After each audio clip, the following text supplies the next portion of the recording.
On May 11, 1998, the then Prime Minister Atal Bihari Vajpayee made an announcement that stunned the world. Today, at 15:45 hours, India conducted 3 underground nuclear tests. Vajpayee announced that India had successfully conducted 3 underground nuclear tests in the Pokhran range.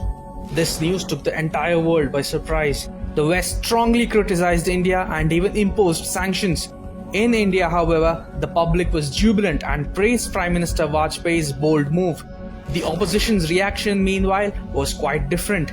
It took Congress President Sonia Gandhi 10 days and a lot of soul-searching to finally come out and criticize the nuclear tests.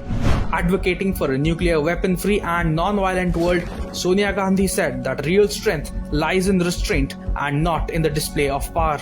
मैं ये कहना चाहती हूँ कि सच्ची शक्ति संयम में है, उसका खुलेआम प्रदर्शन और इस्तेमाल करने में नहीं.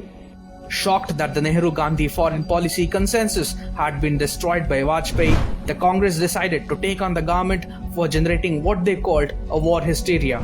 The Congress dismissed the nation's security concerns and accused the Vajpayee government of taking India towards darkness.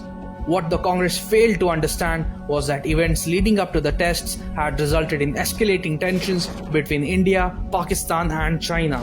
Samajwadi Party Supremo Mulayam Singh Yadav charged the BJP of communalizing the issue. Mulayam Singh, who was Defence Minister in the United Front government, went to the extent of saying that India should in fact send financial aid to Pakistan because Pakistan had bankrupted itself by developing nuclear weapons against India.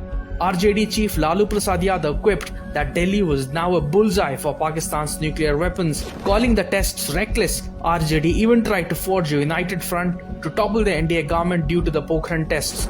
Just like the Congress, RJD too sought to make the most out of what was a watershed moment for India's national security and foreign policy. To no one's surprise, the left parties reacted strongly against the tests and called the buildup of nuclear weapons futile. Former Prime Minister I.K. Gujral, who reportedly presided over the dismantling of raw operations in Pakistan, criticized the government of enabling a nuclear arms race. Former Prime Minister Deve Gowda too criticized the tests as reckless and admitted that he had denied clearance to conduct the tests when he was Prime Minister. The opposition clearly failed to understand that the nuclear tests set India on a road that led to a global acknowledgement of India as an aspirational power.